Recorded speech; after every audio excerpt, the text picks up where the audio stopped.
नमस्कार आप सभी को मेरा YouTube चैनल में आपका स्वागत है। मैं आज रिंग थ्योरी लेक्चर नंबर 8 में यूनिट से संबंधित कुछ अतिरिक्त प्रॉब्लम का समाधान करूंगा। अभी हम लोग एक प्रॉब्लम सॉल्व करेंगे। प्रॉब्लम है कि किसी रिंग Zn जिसमें बाइनरी ऑपरेशन एडिशन और मल्टीप्लिकेशन है, तो दिखाना होगा कि कोई एलिमेंट m बार है, वो यूनिट तभी होगा जब m और n का जीसीडी 1 हो। तो हम लोग इसको प्रूव करेंगे। प्रूव करने के पहले मैं कुछ आइडिया देना चाहूंगा जिसमें कि ये प्रतीत होगा कि Zn क्या है और Zn का दो मेंबर का मल्टीप्लिकेशन का वैल्यू भी क्या है। तो चलिए हम लोग देखते हैं। तो एक पार्टिकुलर एग्जांपल से शुरू करते हैं। Z6 मान लीजिए, n के बदले 6 है, Z6 क्या है। तो जब कोई भी इंटीजर को हम 6 से डिवाइड करते हैं तो इसमें शेष राशि रहेगा या तो 0, अगर पूरी डिवीजन हो जाएगा तो 0 बचेगा, या 1 शेष राशि, या 2, या 3, या 4, या 5। तो इतना शेष बच सकता है। तो हम लोग मान लेते हैं कि वो सब इंटीजर का कलेक्शन जिसको 6 से डिवाइड करने पर 0 बचेगा, तो वो सब कौन कौन हो जाएगा। तो वो 0, 6, 12, 18, ये सब को अगर 6 से डिवाइड करते हैं तो ये पूरी डिवीजन हो जाएगा, तो शेष राशि रिमाइंडर 0 हो जाएगा। तो इस सेट को हम 0 बार कहेंगे। इसी तरह वो सब इंटीजर्स जिसको डिवाइड करने पर शेष 1 बचेगा, वो सब कौन कौन है। 1, 7, 13, 19, ये सब हो जाएगा। तो ये सब का कलेक्शन करके एक सेट बना देंगे, तो इसको 1 बार नाम दे देंगे इस सेट का। तो ये सब जो 0 बार, 1 बार, इसी तरह से 5 बार तक बनेगा, ये Z6 का मेंबर बन जाएगा। तो Z6 का मेंबर हो गया 0 बार, 1 बार, 2 बार, 3 बार, 4 बार, 5 बार। अब हम लोग यहां पर देखते हैं कि कोई भी दो मेंबर को मल्टीप्लाई करते हैं तो क्या होगा। यहां पर 2 बार ले लिया, मल्टीप्लाई 1 बार, तो 2 और 1 को मल्टीप्लाई करेंगे तो 2 बार हो गया। 2 बार मल्टीप्लाई 2 बार, तो 2 को मल्टीप्लाई किया तो 4 बार। यहां पर देख रहे हैं 4 बार है। अब 2 बार मल्टीप्लाई 3 बार, तो 6 बार। 6 बार तो यहां है ही नहीं, तो 6 को 6 से डिवाइड करने पर 0 बचेगा, तो ये 0 बार हो जाएगा। अब 3 बार को 4 बार से मल्टीप्लाई करेंगे तो 12 बार। तो 12 बार तो यह है ही नहीं, तो क्या करेंगे, 12 को 6 से डिवाइड करेंगे। तो 12 को अगर 6 से डिवाइड कर रहे हैं तो शेष राशि 0 है, तो 0 बार हो जाएगा। अब 4 बार मल्टीप्लाई 5 बार, ये 20 बार हो गया। लेकिन 20 बार तो होता नहीं है चूंकि यहां है ही नहीं, तो इसीलिए 20 को 6 से डिवाइड करते हैं तो 2 शेष राशि रहेगा, तो 2 बार हो गया। इसी तरह से कोई भी दो मेंबर को मल्टीप्लाई करेंगे तो शेष राशि जो बचेगा उसी का बार हो जाएगा और वो Z6 का मेंबर हो जाएगा। तो चलिए हम लोग देखते हैं इस प्रॉब्लम को कैसे सॉल्व किया जाए। तो माना कि let m bar is a unit unit का मतलब है कि इसका मल्टीप्लिकेटिव इनवर्स मिलेगा। Therefore there exist an element u bar belongs to Zn such that m bar multiply u bar equal to 1 bar। ये यूनिटी एलिमेंट है of Zn, unity of Zn। तो इसका मतलब है कि mu को n से डिवाइड करने पर 1 बचेगा। implies that when mu is divided by n, it leaves remainder 1। इसका मतलब है कि रिमाइंडर 1 को अगर माइनस कर देंगे तो डिवाइड हो जाएगा। implies that n divides mu minus 1। तो डिवीजन एल्गोरिथम से क्या हो जाएगा, mu minus 1 equal to n multiply एक integer v belongs to z, set of integer z है। तो ये हो गया mu माइनस एन भी इक्वल टू 1। इसको लिख सकते हैं mu प्लस एन माइनस भी इक्वल टू 1, माइनस भी एक इंटीजर है। तो यहां पर देख रहे हैं कि इसका मतलब क्या है। इसका मतलब है जीसीडी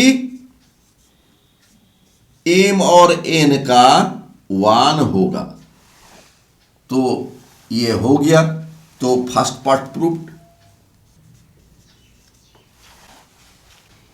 हम लोग कन्वर्सली देखते हैं। मान लिया जीसीडी m और n का 1 है। तो जीसीडी अगर 1 होगा तो क्या होगा, therefore there exist x y belong to z है set of integers such that mx plus ny equal to 1। इसको नंबर 1 दे दिया। इसका मतलब हो गया कि minus N Y equal to mx minus 1।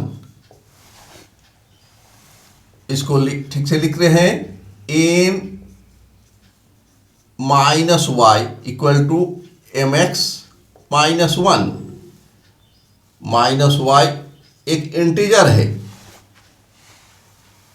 तो इसका मतलब हो गया n डिवाइड्स mx माइनस 1। तो इसका मतलब है कि mx को अगर n से डिवाइड करेगा तो 1 रिमाइंडर रहेगा। implies that when mx is divided by n, it leaves remainder 1। इसका मतलब हो गया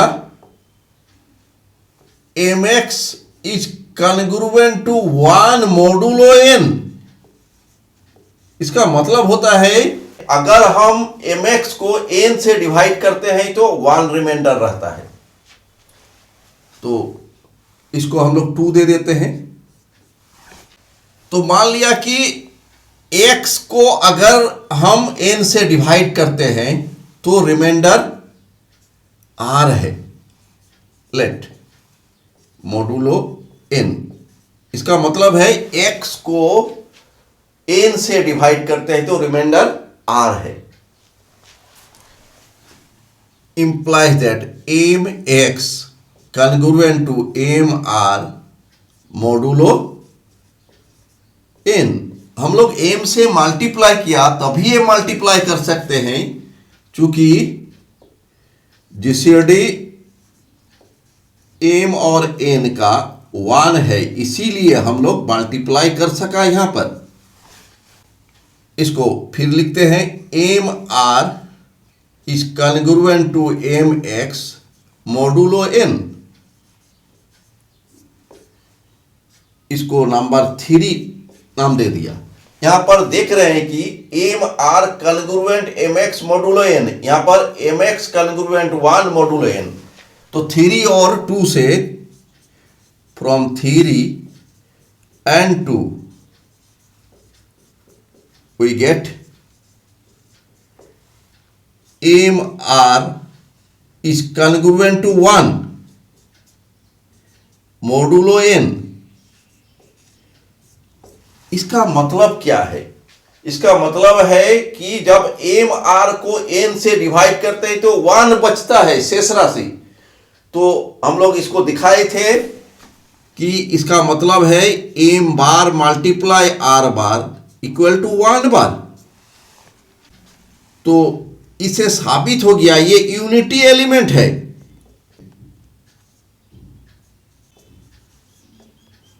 Zn का। तो इसका मतलब है कि आर बार एम बार का मल्टीप्लिकेटिव इनवर्स है। Therefore R bar is the multiplicative inverse of M bar. तो एम बार का मल्टीप्लिकेटिव इनवर्स मिल गया, मतलब therefore M bar is a unit. Proved. जिसका मल्टीप्लिकेटिव इनवर्स होता है उस एलिमेंट को यूनिट कहा जाता है रिंग में। तो ये प्रूव्ड हो गया।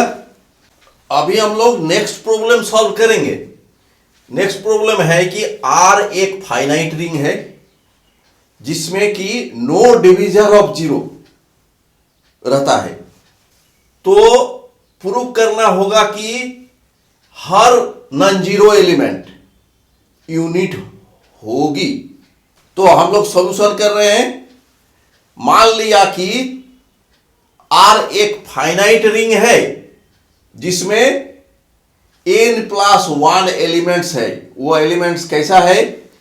a0, a1, a2 dot dot dot an, जिसमें a0 जो है ये 0 एलिमेंट है रिंग का।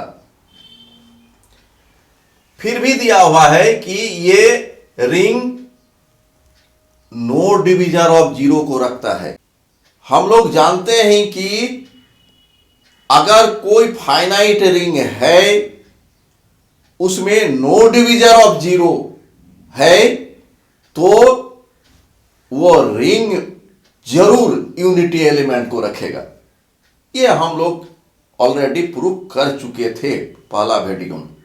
तो इसका मतलब यूनिटी हो जाएगा इस फाइनाइट रिंग में। तो चलिए हम लोग कुछ प्रोडक्ट ले लेते हैं कि ये एलिमेंट्स का product a0 multiply a1, a1 multiply a1, a2 multiply a1, इसी तरह से an मल्टीप्लाई a1, मतलब a1 से मल्टीप्लाई किया। तो ये सब क्लोजर लॉ में ये सब एलिमेंट रिंग का हो जाएगा by closure property. All these products will be elements of ring R, जिसमें इन व्हिच ये a0 multiply a1 zero element होगा। क्योंकि a0 जीरो एलिमेंट है, जीरो एलिमेंट के साथ कोई भी एलिमेंट का मल्टीप्लाई वो जीरो एलिमेंट होता है। a0 multiply a1 is the zero element and remainings are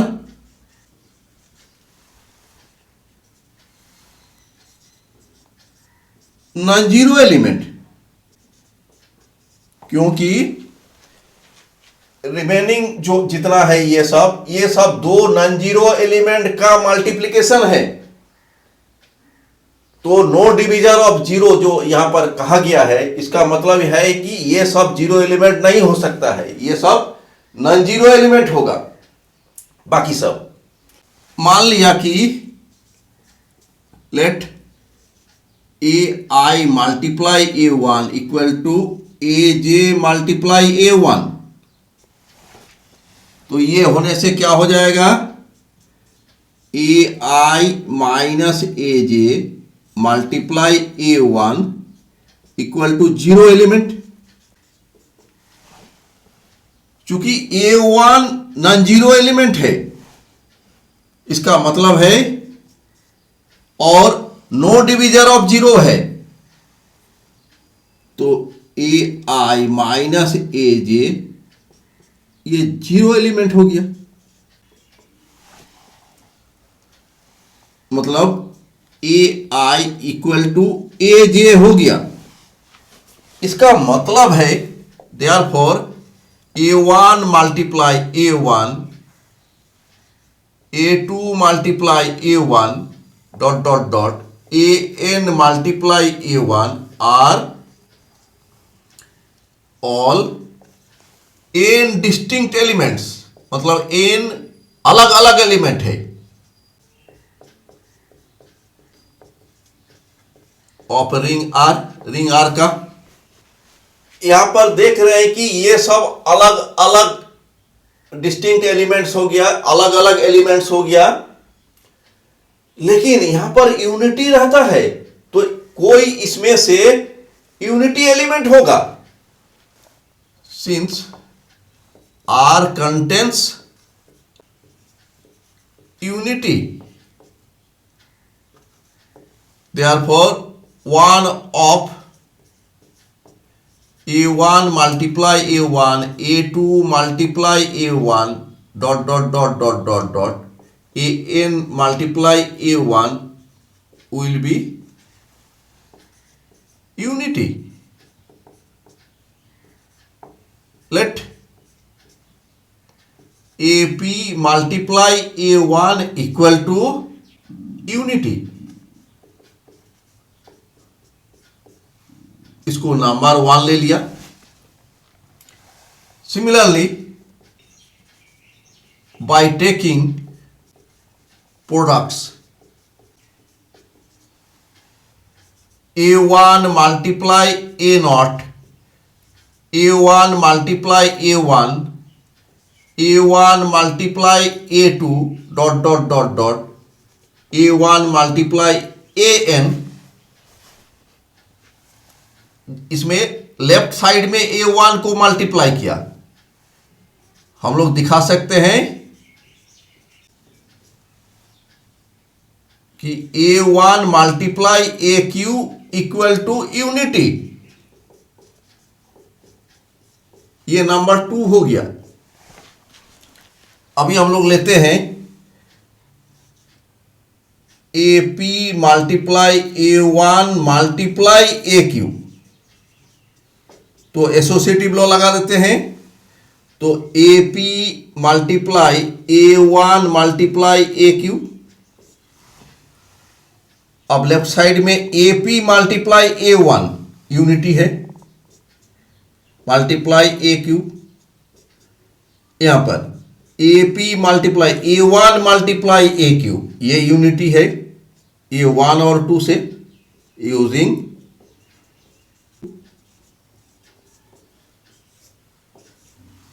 तो ये हो गया A cube equal to A P हो गया, ये नंबर 3। तो फ्रॉम 1 2 एंड 3, 1 2 3 से हमको मिला a P multiply A one equal to a one multiply, यहां पर ए क्यू की जगह ए पी, 3 से ए पी, ये यूनिटी हो गया। तो इसका मतलब है कि ए पी हो गया ए वन का multiplicative inverse, Therefore AP be the multiplicative inverse of A1। इसका मतलब है A1 is a unit. Unit हो गया, जिसका मल्टीप्लिकेटिव इनवर्स मिलता है वो यूनिट हो जाता है। तो इसी तरह से हम लोग दिखा सकते हैं कि बाकी सब नॉन जीरो एलिमेंट यूनिट हो जाएगा। Similarly we may show that each non-zero element of R is a unit। तो प्रूव्ड हो गया। अभी हम लोग के पास एक इंपॉर्टेंट नोट है, इसमें बता रहा है कि कोई रिंग जो कि इन्फिनाइट नंबर ऑफ एलिमेंट्स को रखता है और नो डिविजर ऑफ जीरो को भी रखता है, तो हर नॉन जीरो एलिमेंट यूनिट होगा, कोई जरूरी नहीं है। एक एग्जांपल के सहारे इसको देखते हैं कि जेड, इसमें बाइनरी ऑपरेशन एडिशन और मल्टीप्लिकेशन है। जेड है सेट ऑफ इंटीजर्स, इसमें इन्फिनाइट नंबर ऑफ एलिमेंट्स रहता है और इसमें नो डिविजर ऑफ जीरो भी होता है। कोई भी दो नॉन जीरो एलिमेंट का मल्टीप्लिकेशन जीरो नहीं होता है। हम लोग देख लेते हैं कि इसका नॉन जीरो एलिमेंट यूनिट होगी या नहीं। यहां पर देख रहे हैं कि वन एक एलिमेंट है जेड का और one multiply one equal to one, one है यूनिटी, तो वन एक यूनिट हो गया। -1 भी जेड का मेंबर है, तो -1 मल्टीप्लाई -1 यूनिटी हो गया। तो इसका मतलब मल्टीप्लिकेटिव इनवर्स मिल गया -1 का, तो ये -1 एक यूनिट हो गया। अब 5 के बारे में देखते हैं। 5 मल्टीप्लाई 1/5 यूनिटी होता है, लेकिन 1/5 जेड का मेंबर नहीं होता है। इसका मतलब है 5 यूनिट नहीं है। इसी तरह बाकी नॉन जीरो एलिमेंट सब जेड का यूनिट नहीं होगी। मेरा वीडियो देखने के लिए आपको धन्यवाद। अगर मेरी वीडियो आपको अच्छी लगी होगी तो कृपया लाइक बटन पर क्लिक करें तथा मेरा यूट्यूब चैनल को सब्सक्राइब करें। धन्यवाद।